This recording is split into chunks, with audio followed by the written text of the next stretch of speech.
Gents, I just want to pause the episode for a moment to let you know about the Strong Men of Value Academy. You will have heard me refer to it a number of times, and I want to bring more attention to it. So this isn't just a program, it's a life-changing environment and community of men who are focused on personal and professional growth. We're looking at areas of relationships, wealth, and health, things to help you thrive and maximize your life. Imagine having bi-monthly one-on-one coaching sessions with myself, weekly group coaching calls, and an incredible brotherhood of high achievers by your side. Now we're diving into resilience, leadership, and holistic growth to not just succeed in your career, but to thrive in your health and your relationships. Your journey to greatness, it starts here. So join the movement and you can apply for the Strong Men of Value Academy. You can head to themanthatcanproject.com to find out more. Welcome back to another episode. In today's episode, George Sheppard and Christopher Wayne are both joining me, not so much as guests, but more so as co-hosts, and it's an incredible episode. So if you haven't heard their individual episodes, George was episode 250 and Chris was 238. They both have incredible stories and so much value to offer. And the reason why I invited them back onto today's show, and it wasn't until I've started editing it together that I've realized I invited them on more so as co-hosts because I'm fortunate to be great friends with both. And we were at the pub recently and we had such a incredible conversation. And I'm sure you guys have had conversations in the past, or maybe you haven't, but I have them regularly where I'm like, I wish we were podcasting this because I believe it creates great discussion. And some of these discussions maybe need to be had publicly, but aren't necessarily always done that. And I think between the three of us, we challenge each other, we also support each other, but we, most importantly, allow for progressive conversation. One of the biggest things that I believe is holding a lot of progress back is the fact that we don't seek to understand and we look to argue with each other more so than seeking to understand, as I mentioned, and looking for that progressive conversation. And there's some incredible examples in this conversation, and some I didn't know where they were going to go, but I was definitely open to listening, and you will get so much out of it. If this is your first time tuning in, make sure you hit that subscribe button. If you got an extra 90 seconds, leave a review and share this on your social media. Take a screenshot, share it, and tag at Lachie Stuart, at the Man That Can Project, the real Chris Wayne and Sheppard GJ. So we can all see and hear your thoughts, and you can definitely continue the conversation by flicking me an email or joining the free Facebook group, The Man That Can Project. So we're going to be talking about determinism, desire, what we're currently learning about life, and also having a discussion around, are we too connected? And not in the way that maybe you guys think. So this will be a two-part episode, so just so I don't take up all your time, there will be an episode going out, and then obviously a couple of days later, I'll release the second half, just so you can get around it. But like I said, if you have questions, reach out. That is enough from me. Let's dive into today's episode with myself, Christopher Wayne, and George Sheppard. You're listening to the Man That Can Project with Lachie Stuart, a global movement created to empower men and open up what's really going through their minds by having real and raw conversations about life's unique challenges and our individual ways of processing it all. Welcome to the Man That Can Project.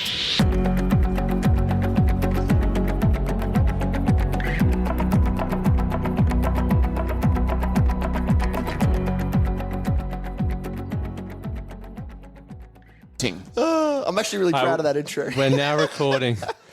So, welcome back to another episode. As you would have just heard, George Sheppard made that intro, and he's very proud of it. I did, yeah. I'm actually really... How did you come to make it? Yeah, I remember I walked into the studio one day and I was like, can you make me an episode? You're like, I've actually been working on this, and next minute. Yeah. I was just like, I like to do like these little instrumental pieces. They might only be like 30 seconds long, and I've got no use for them. So that was perfect. Yeah, Lachie. You just described a bridge. A bridge, yeah. Yeah, Lachie asked me if I had something floating around that he could use for his intro, and so I was like, mate, I got you. People think all of a sudden my voice has changed and I sound incredible. Well, I did the voiceover. And then they hear me cut back in saying, hi, I'm Lachie Stuart and I'm a performance coach and the founder. And they go, wait, he still sucks. Doesn't sound like that. You had that ready.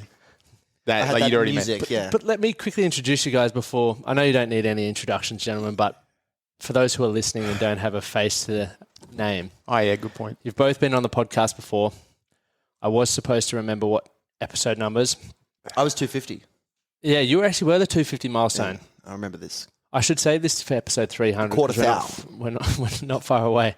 And Chris, I don't remember, but it was great, you were just after. and it was real. It was very honest. Were you before or after? I can't remember if I'm being honest. I think you were.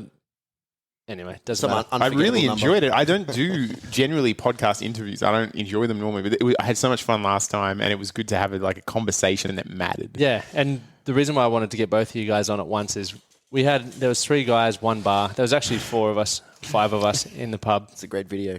3 in the pub one day, and hence why we're now drinking some scotch during this episode. This is probably the second episode I've ever consumed alcohol while recording it. Was the first with me? Yeah. First and only. Makes a bit of sense. It was actually inspired by Joe Rogan because I was just listening to the episode with Matt Fraser. Oh yeah, we just need like cigars and joints now. So And to talk about microdosing and elk meat at some point. We can do all of the above. Hey, I got to tell you guys, you reminded me of it just now. When we went out and sat at a bar, and in your brain was like, hey, we got to put this in a podcast. Do you guys remember why that night was special? Apart from the fact it was our first time hanging out, Yeah. you and I, and we really connected that Yeah. night. That was the first night that bars were back open post-COVID. no way. Yeah, we went to a pub, a pub that we would not normally go to, because we had just to get a beer from a tap in a dirty pub. Wow. There you go. Yeah, that was beautiful. Yeah. And it's incredible. This History in the making. history in the making. And that even brings me straight to the first. We got some cool topics to talk about, but I walked into our local coffee shop 2 weeks ago, and Christine, the lovely lady there, said, have you spoken to George about determinism? And I was like, what the fuck is determinism?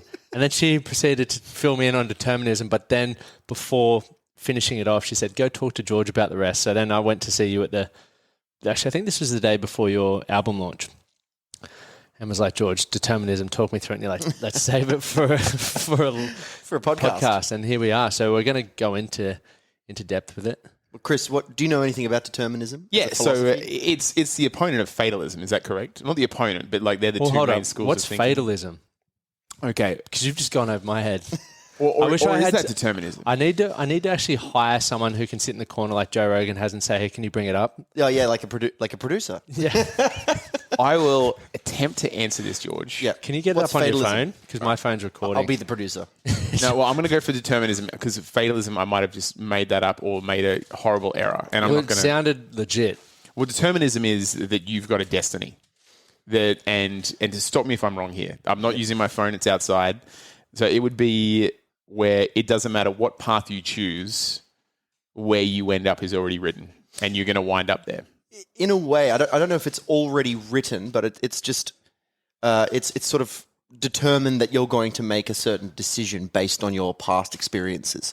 So yeah, in a way, it's predetermined what decisions you're going to make in life, and in a sense, the entirety of human history has been this like algorithm. Yeah, like a proper like nothing different was ever going to happen.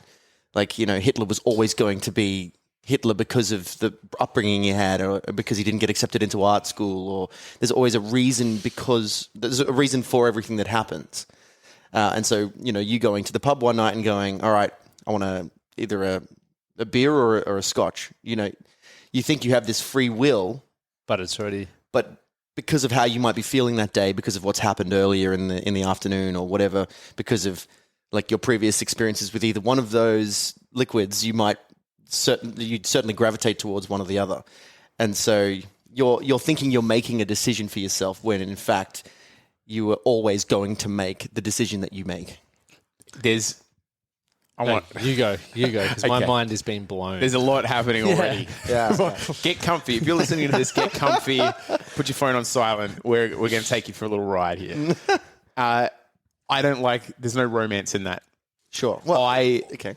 I love the romance of life, of everything. And I'm a professional magician. And So for me, there is magic in everything being random. And then when good things happen, that was a lotto win almost. So like the best example being like a romantic example. You've got a partner.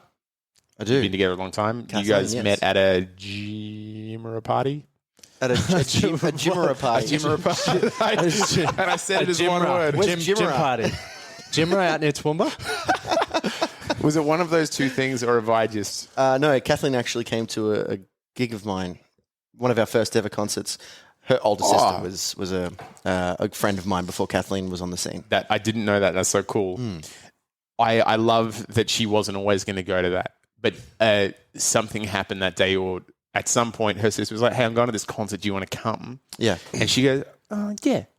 Like, and it was just how she was feeling in that moment. But because she was feeling good in that moment, you guys met, and because you were feeling good that night, you had the energy to put a bit of pizzazz into it, and it worked. And now you have a life full of love together. Yeah. That's so much more romantic than we were always going to meet. We were always, at least to me. Well, sure, yeah, it's more romantic. But I mean, it's Life's not the Notebook. yeah. I mean, like It is for them. Bloody hell, have you seen them? like I guess you could argue that she was feeling good because of a certain thing that had happened. You know what I mean? Like, and her sister was going to come to this show anyway, God and damn she it. was new into town, so she wanted to hang out with her sister and come and meet some new friends. That was always a given. So she was going to come no matter what. And that's like, And then that's even the idea. to throw a third... Oh, you go. Oh, I was going to say, I'm not even like arguing for determinism. It's just a philosophy that I find interesting. Yeah. And you can't... I don't think there's any way to win. You got the romantic side, you got fate, and then you got intention, Yeah. which I'll throw in the mix, which I don't even know I'm going to go with it. But the intention being, I invited you guys over here for a podcast because of us, I wanted to have this conversation. But then you could go, well, it's already predetermined based on going to the pub with you guys, doing this, that. You could say, well, it was romantic. We hit it off at the pub over a beer. It was a beautiful occasion. And then we just went for a walk one day around the river loop. Oh, that was a good walk. Yeah, that was a nice walk. So yeah, I think all these three ideas can work together. Yeah. I think there is something, Everyone's a winner. there Hey, is George. something romantic 3 about gold medals. Yeah, that's right. There's something you get a romantic participation award. about the idea that Kathleen and I were always going to be together. Like that was. Oh, goddamn. Yeah. This is my favorite episode of your podcast. Just getting started. Okay, that's a really good point. I don't know. There's still that idea of like, because I find the idea of determinism quite comforting in the sense that like I can't fuck up. Like I can't make a mistake. I can't make a wrong decision because every decision that I make, even if it seems wrong, was always bound to happen because of who I am and who my past experiences are. And yeah, I find that a sort of comforting idea that I'm not in control and that I'm sort of just on this roller coaster. And I'm obviously still have the intentions and I make decisions and I have like experiences and opportunities presented to me. And I feel like I'm making the decision that I want, which is still that free will illusion, if you want. But at the end of the day, I don't have that much control, which is confronting to some people. It is that idea. Yeah. I feel like, I don't know if this argument's for or against me. I'm trying to figure it out in my head as it comes live. I'm thinking of those choose your own adventure books. Yep. Yeah. And I'm thinking I would have hated them if all the pages had the same ending. Well, but they don't.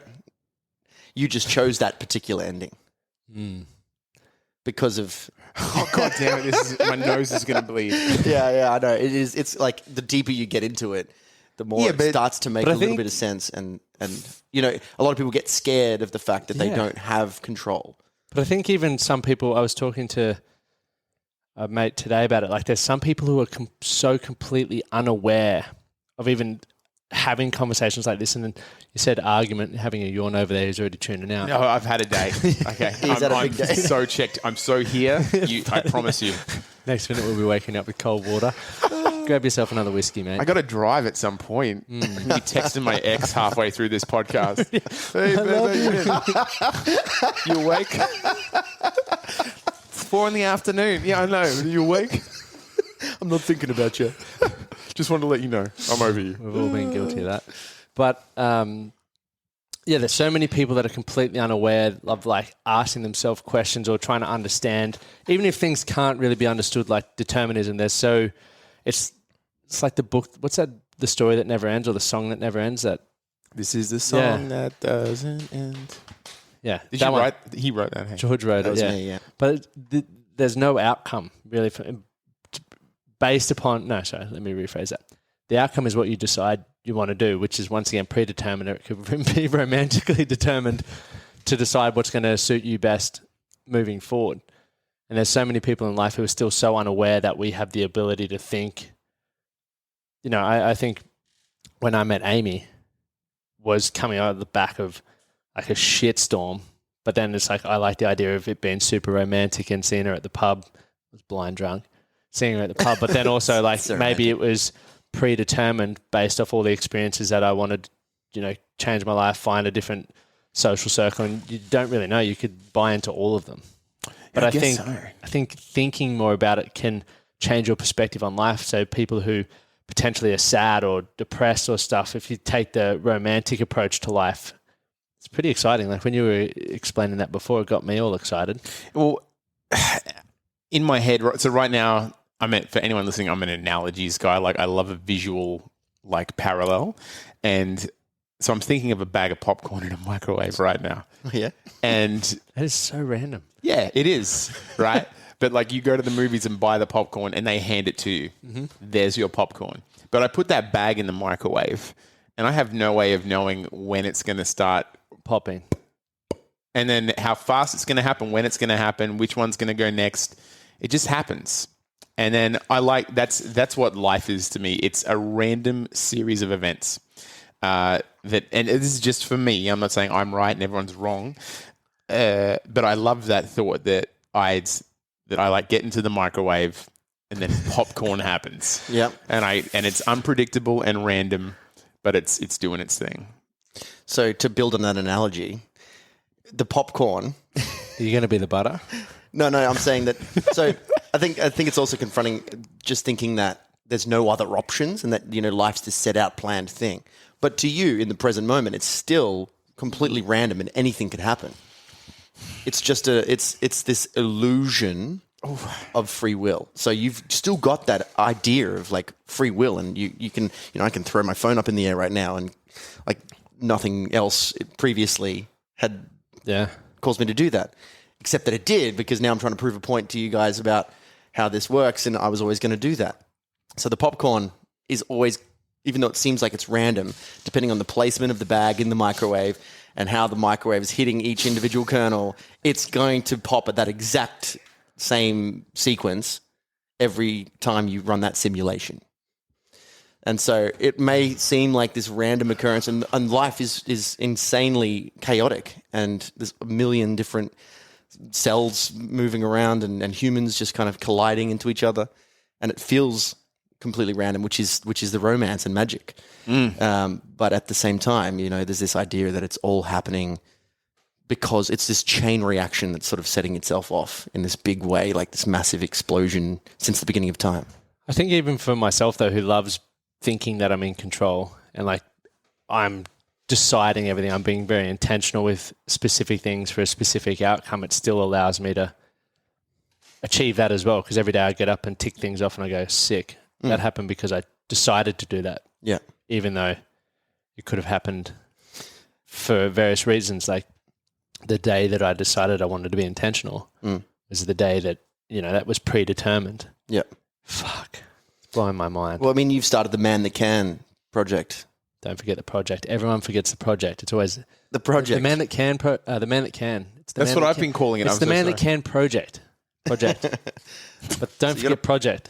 Yeah, so It's like saying, Kentucky Fried. yeah, chicken, bro. so you obviously started the Man That Can project for a reason. Like there was you felt the need to do it, right? Yeah, well, it was always the what's next, but also the drive for various. You know, I think there's this, and this is probably suits all three of us because we're all self-employed as such. Is like we have an idea that there's something we're passionate about and we enjoy. There's the ability to earn an income. It's like what do they call it? a win-win, right? It is a win-win scenario. It's like where you can do what you love and you can get paid for doing it, right? That's the most perfect fucking equation of how you live your life, because even on the days where shows get cancelled, COVID happens, you lose clients, whatever happens, it's like you're still doing what you love. Yeah, exactly. Yeah. And the fact that people pay you to do that is phenomenal, but they pay you because they're getting value from it. Mm-hmm. So, for me, it was that perfect storm. It was like eventually, I was coaching. So when did I start doing? 2014, I started documenting. It's still going, don't worry. Okay, Yeah. cool. It wasn't moving. I'm so sorry. No, it's still going. I hope that didn't affect your flow. Yeah, no, my flow's good. But yeah, 2014, mine started with just sharing everything that I was learning. I was this excited guy doing network marketing, reading books, attending seminars, just everything was new and exciting. And then it was like, okay, what next? I learned a heap about business, about sales, about marketing, but I wasn't doing very well and I didn't enjoy it. So I was like, what's next? What's next? What's next? And then, people were like, how did you do what you did? How did you do this, that, what? Same with music. It's like, we want to hear you play more. We want to see the Naked Magicians more. And it's like, cool, man, I'm going to do more of this stuff. And then you eventually go, okay, well, you think about how much your show's evolved, and likewise what you're doing now. Yeah. It continues to evolve, because I'm not saying we get complacent, but what what was once the highest thing you'd ever done becomes like the benchmark and the baseline, where it's just like, that's normal for you now. And then you go, well, how can I be more efficient, or how can I draw bigger crowds, or how can I get more creative, or I don't know, whatever goes through your guys' minds. But it's like, how can I be more efficient and get, more of an enjoyment? Still, for me, it's like I'm, sort of a healer, which was recommended by George, or George was you were supposed to see it, but still haven't been. And she's just like, you're the fucking most regimented human being I've ever met. Go get drunk. I was like, Call up your mate Georgie boy. yeah. Do you know George? Yeah. I was like, I know George. He's on speed dial. I'm CC Chris in on that one. to a specialist. Yeah. I need to see this healer. At the pub. Was she like, by the way, I own a liquor store? Yeah. Here's your 50% off. Chris, give all of your alcohol to Lachie. Yeah, that's fine. Yeah, just come around, man. I got plenty. But it's like we've all, and maybe we can talk about this, I don't know, but you guys might have had moments in your life where you question why you're in music or why you're a magician. So I've been questioning for the last sort of 12 months, why the fuck am I doing what I do?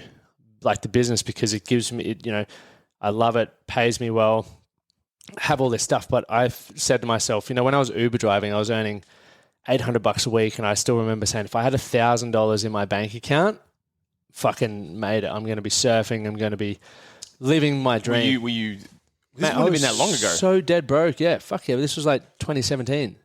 That's not that long ago. No, that's 4 years ago. I should, for anyone listening, there's a lot, like Lachie and I call you a friend, but we've only known each other a short amount of time. So there's a lot about your life I don't know. Yeah. So I'd still remember checking my bank account. I'd be like, because we always eat out, it's like, fuck, that was challenging. Like to even pay for food, it's like, I got $200 left, $100 left. And you're like, fuck. Anyway, I was like, when I get to $1,000, I'll just be happy. Like, but then you get to $1,000 and now it continues to grow, but nothing's changed within myself, because all I've focused on is better tools, better systems, better processes, and more money. So while I've got all those things that I thought would make me happy, and don't get me wrong, they do, but there's still something missing. And that's I was saying to you when we were at the Gabba the other night, like everything that I've been reading, listening to has been telling me to slow down and like learn to just chill a bit more again. And like, I know that. And then straight away the healer's like telling me this. So you've gone from this angry, violent dude to hating that so much that you're so fearful of being them to being the complete opposite. Now it's like you're a regimented, boring dude. It's like the elastic's gone the other way, and then you need to sort of come and bring it back so it gets that little bit of balance. Yeah. Like, we can talk honestly here, right? Of course. This is what it is. If you're happy with your life, and if Amy's happy with her partner, if you're being a good boyfriend or fiance, and then what the fuck does it matter what she thinks? I'm not saying that she's wrong. No, but I want to know. I don't think I'm happy. I think it's an illusion. I think so before the Man That Can Pro, and before I even met you guys, it was like I was playing footy in France. That was a dream. Fuck that up. Then I got in a fight. All these things happen, and I feel like I've fucked so many things up in my life, as we all probably do. But one thing that's always been a driver for me is I've always felt like, and you guys would 100% know that, like, you got this feeling where you think you have more to give than what you're giving. No, you don't have that feeling? No, I do.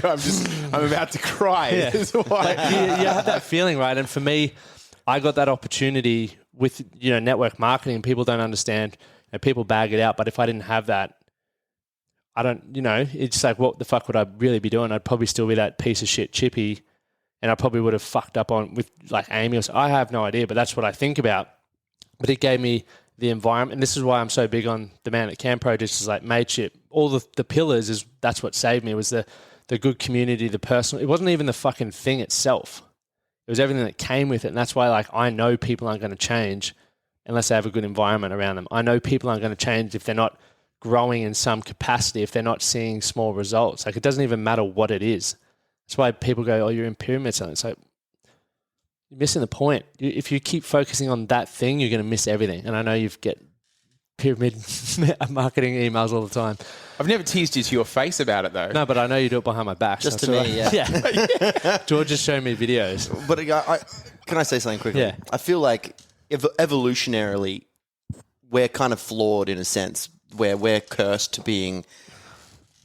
We have this dissatisfaction with our lives because we're trying to progress, and as a species, we're trying to evolve and move through life in a way that's always progressing. So, I'd struggle to, name people in my life that I think are truly 100% happy, like, and they're like, cool, we made it.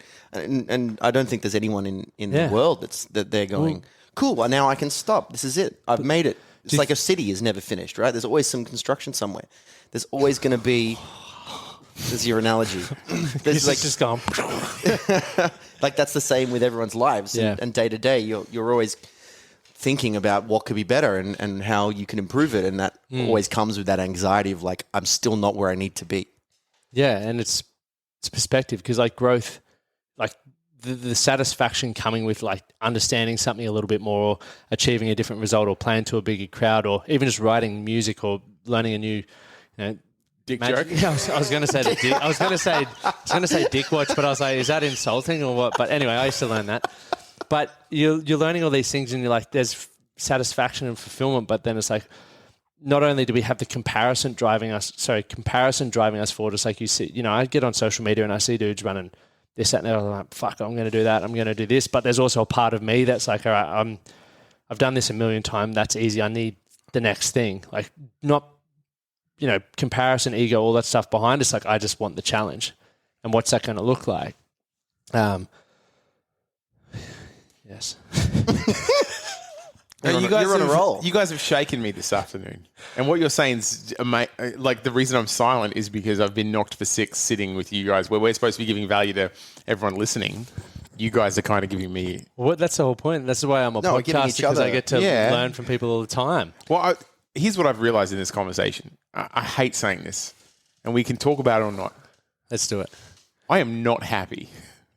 Let's do it. I don't think anyone is. I'm living in the world in 2021. Why the fuck would I be happy? Like, I wake up and am surrounded by tragic news. And so much to be anxious about. And then on a local level, everyone's just fucking offended now. Oh, man. And meanwhile, you've got everyone else's curated best of list just hitting you in the feels, like on your Instagram and your social media every day.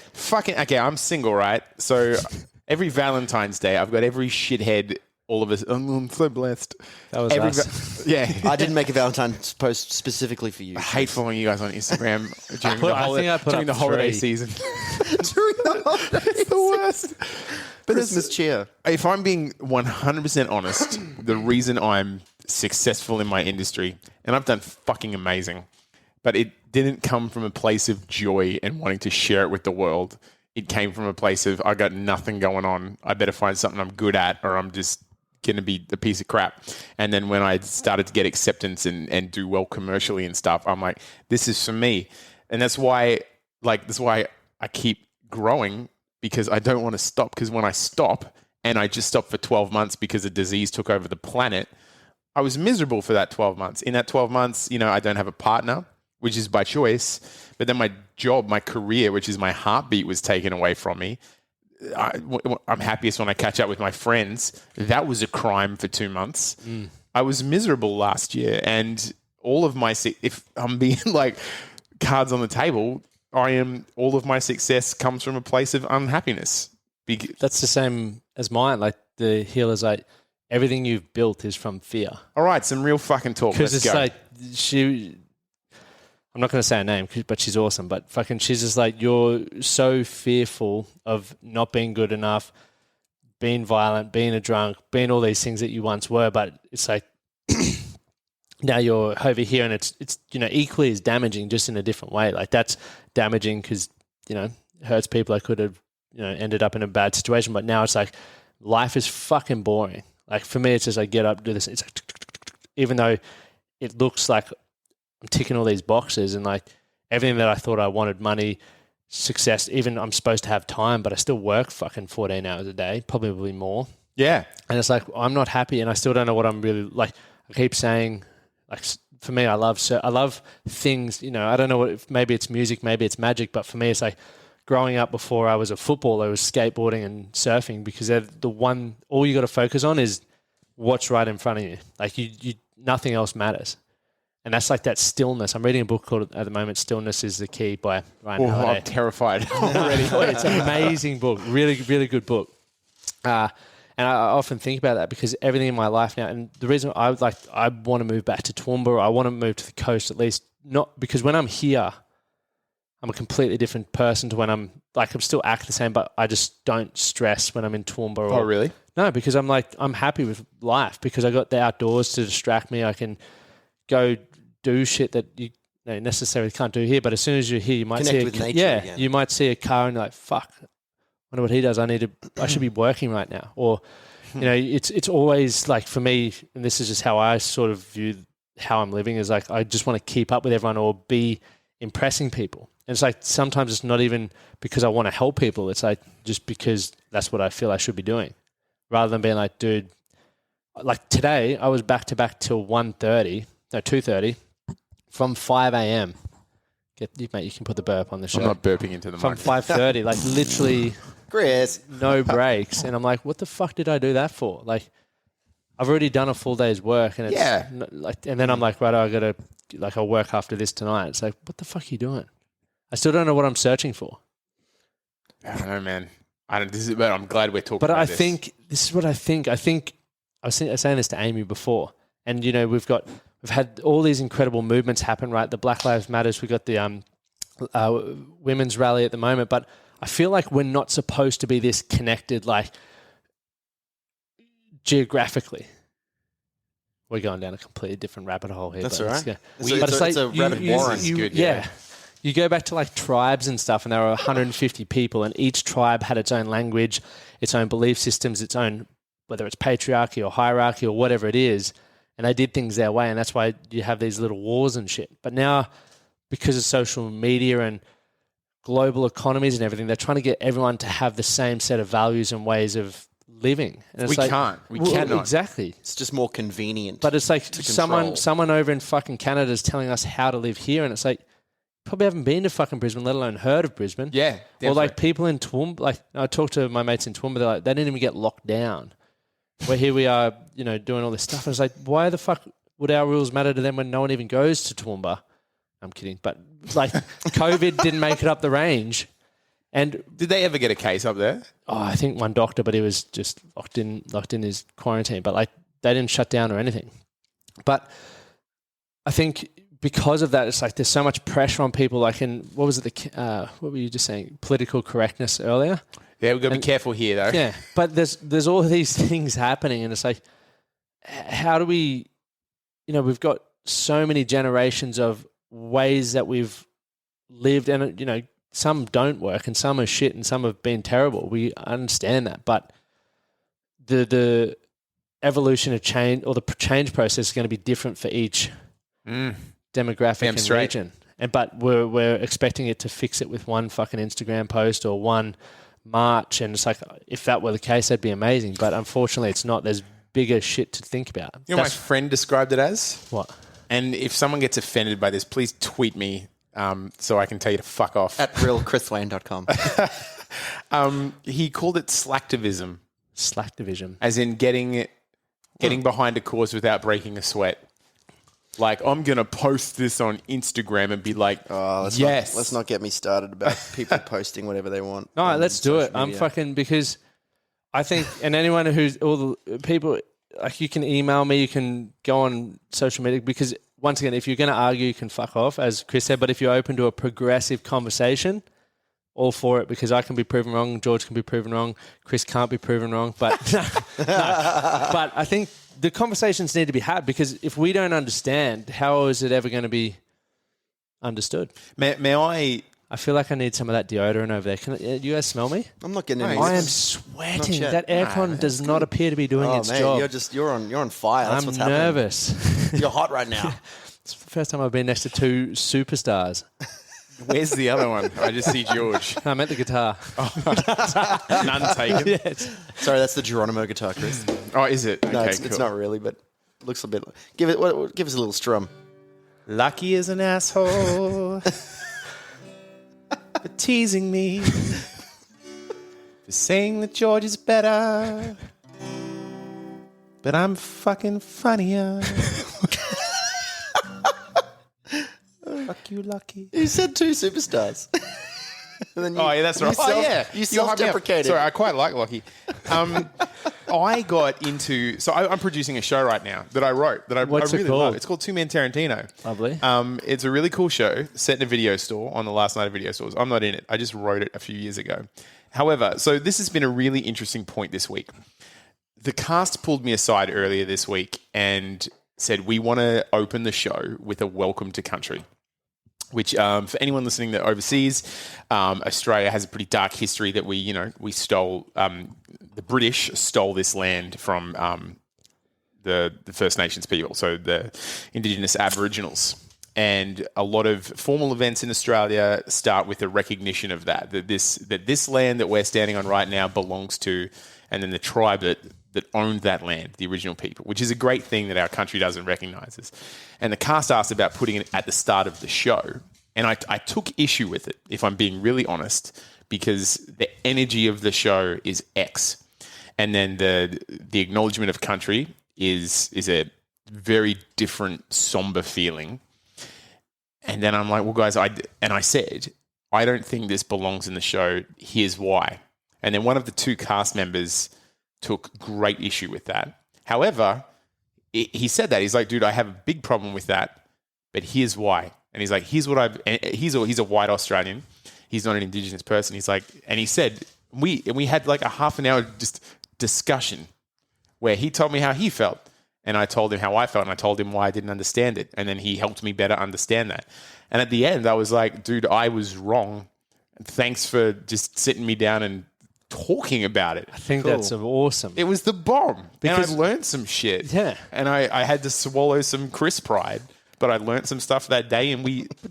Do you think that even goes onto social media now? Like, there's, how many 7 billion plus people with a microphone each. Yeah, and everyone has a microphone. Some should not use it, but there's probably a lot of incredible people who have brilliant perspectives on things but are too afraid to voice it because there are absolute shit people that will just tear them. It's a flood. Yeah. It's like you said, everyone's got a keyboard Yeah. now. And so, something that Chris Wayne posts on Facebook, for me, on my feed, is just like this line of text might be a lot more profound than the next guy who's, Yep, me. some random bloke Lachie. that's got no business, commenting and having a say on this issue that he's got Yeah. no idea about.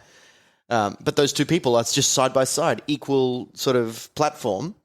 I don't know if it's a tough one for me because I kind of feel like not everyone should have that sort of same weight behind their opinion. You know what I mean? Like everyone has an opinion, fair enough. But I don't think that it should just be this like anyone can tweet whatever they want and without impunity, because like it's so important in this day and age. What like, does there's so much impunity mean? Impunity?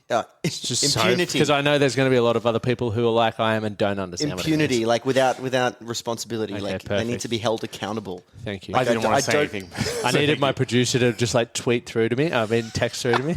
I don't believe in like anonymous accounts. Like if you're on the internet and you've got anonymity, then whatever you tweet doesn't matter. Like you need to be able to put your name to whatever you want to say. Because it makes you have to do more due diligence on it. Like people just read a shit article that's written by someone in their bedroom. Yeah, who created Froggy a blog. Legs 29, and you're like, well, what has Froggy Legs got to do with anything? This issue that is like actually quite serious. Yeah.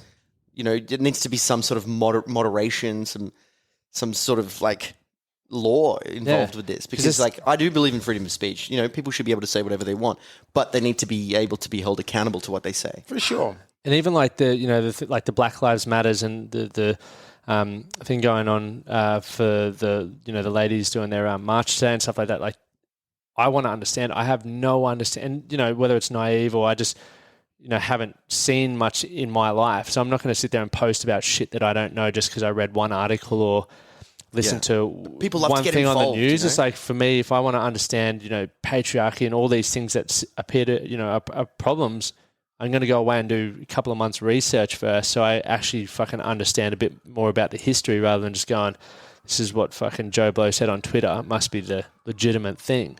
So people just recycle garbage. Like, well, yeah, it's so easy to read something on the internet and take it as fact. I am. But if people want to reshare and like and comment on my stuff, please do. Swipe up. Discount code LOCK10. Froggy Legs 29. Did you buy the protein, did you? I did, yeah. Thanks, man. You're welcome. The weight's it's falling off me in my sleep. It should be going up. That's what it's doing for me. Can we just take it back a bit? Because I wanted to talk a bit about envy and how you were talking about how, you still feel like you're incomplete and, you're working from a place of unhappiness and trying to build yourself through this like undesirable place into everyone. I need a purpose. Yeah. Because life feels too random and useless without one.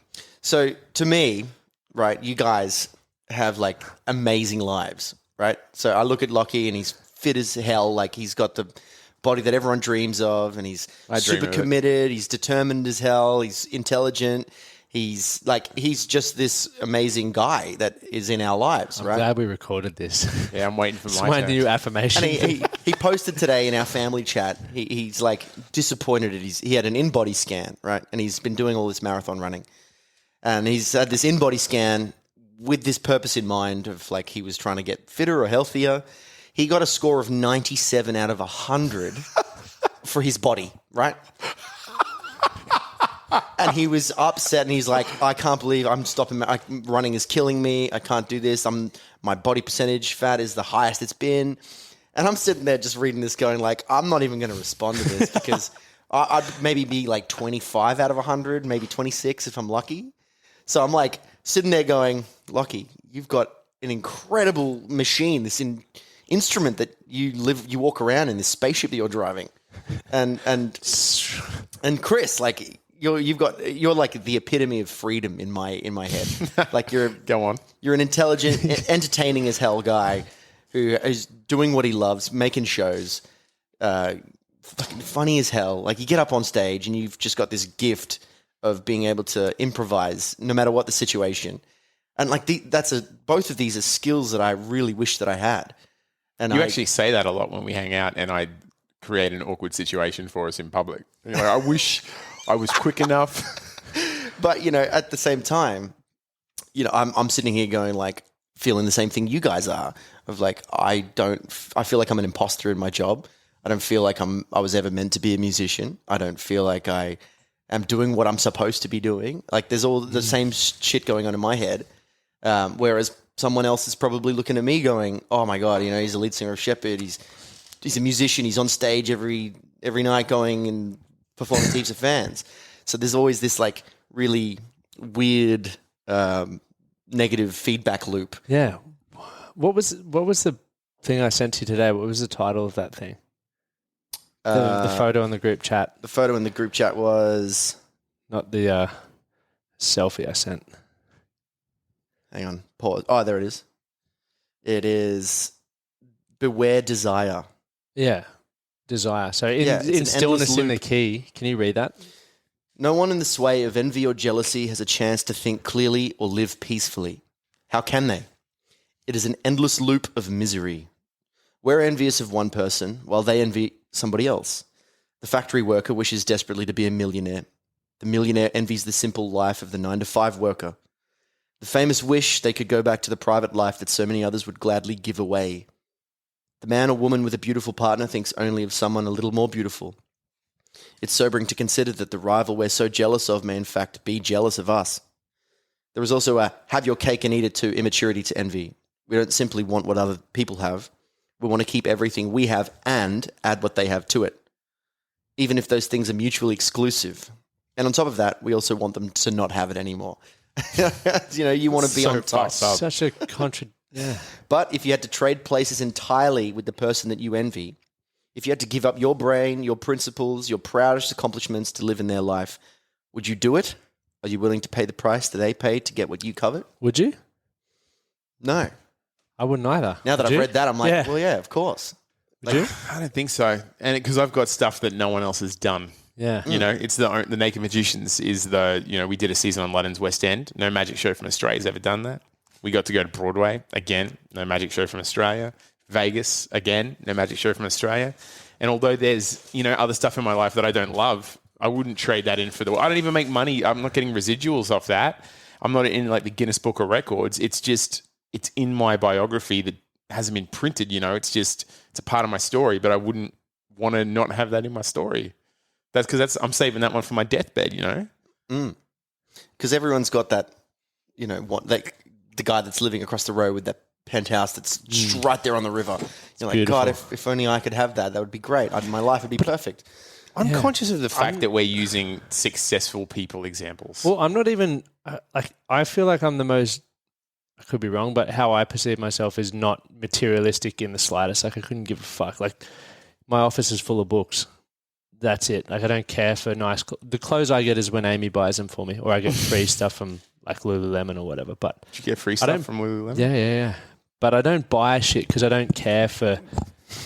Use the code Lachie2020 for that. Lachie 2020. What am I going to do to get free shit from Lululemon? Just come. I'll take you to Lululemon. We'll go in. Anyway, Lululemon's listening.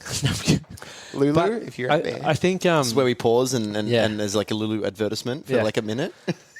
how do you reckon that would go? Do you sweat? Would you like to sweat? Why do you go Sweatable American? clothes. I don't know about you guys, but I'm doing over 10,000 steps a day, and chafing is driving me wild. Did you guys know that there's now a solution for that? What's that, Chris? Vaseline. Specifically for men. George, Really? I'm glad you asked. Lululemon's no sweat, no fret range is available now. No sweat, no fret. We're going to get sued by Lulu now. I know, probably. Well, sorry, you're going to get sued Yeah, by there Lulu. goes my ambassadorship. Thank you. Sorry. But Yeah, you're I saying think- you're filling up your yeah, life with ideas and concepts. one thing I love about you and when we hang out is that your life is when I'm with you, it's very experience based. And I think one thing that I want to get more into is experience. One thing I've done fucking well this year. Surfed every week, skateboarded every week, and golfed every week. This year? This year. That's crazy. That's unreal. I've been saying I'd do that ever since I had more than $1,000 in my bank. You're living a account. dream life. Well, I know, but that then, for me, is we get caught up in this materialistic world of clothes and cars and fuck. I don't own any of that. I own clothes, but car, nah. I don't give a shit about anything. It's for me, it's I want to learn language to help when you travel or to have experiences. I want to now, I used to love drinking scotch and doing all that sort of stuff when I was a different person, but now I've been told to drink more scotch, so I'm going to drink more scotch.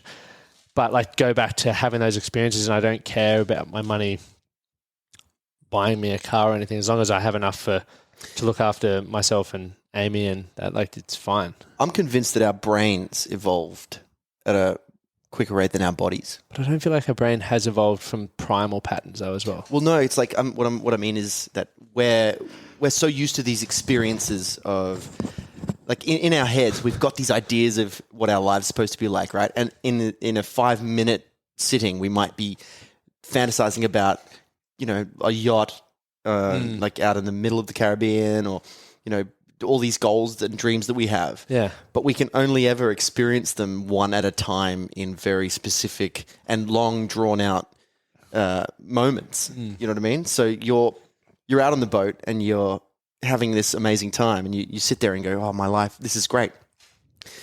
But that only lasts for this certain period of time, and then you're back to regular life. And it's like your brain is still going on this. I need to be here. I need to be there. I need to be achieving this. I need to. A movie trailer is what you're describing. Exactly right. Yeah. So you've got this movie trailer of your life in your head, but when it takes time to sit down and like make that movie, that's boring. And so no matter how many of those moments you hit in that movie, even though you've hit them all, it's not as exciting as the trailer. Yeah. This is a really weird, and it's not deep, but it's just something I love that goes off what you said. It is kind of, well, I don't know if it's superficial, but it's real. I love horror films, and the Halloween remake. What's your favorite? In 28. Oh no, that's not my favorite. My favorite. Isn't it Rocky Horror? Rocky Horror isn't a horror. It's a Rocky Horror. What? I haven't. It's a musical. Have you never watched I've never it? seen it. So It's like a musical, isn't it? Yeah, it is. That's why I never watched it. I think my favorite horror would probably be The Conjuring or Nightmare on Elm Street, just for its legacy. Conjuring. Like, Conjuring is pretty wild. Yeah. It's terrifying. James Wan, I think, is one of the best horror directors living today. Did you say he's one of the best? He is one of the best. He's the one and only. That's good. In the Halloween remake, it's a couple driving their car to their podcasters. Yeah. And then the woman, she's like, they pull into a gas station and she's like, I'll be right back. I need to do a poo. And then the scene just continues. And I think about that a lot. I'm like, that's the most real couple in a car scene I've ever seen in a fucking movie. I need to do a poo. She's like, I need to do a poo. And she calls it a poo in an American film. And I'm like... She's like, oh, baby, I need to go dookies. I need to go to the bathroom. I need to go restroom. It's like, can you pull over? I need to poo. And I'm like, that's real dialogue. Shout out to that writer. Yeah. And that's not a trailer. That's all. I just thought of that.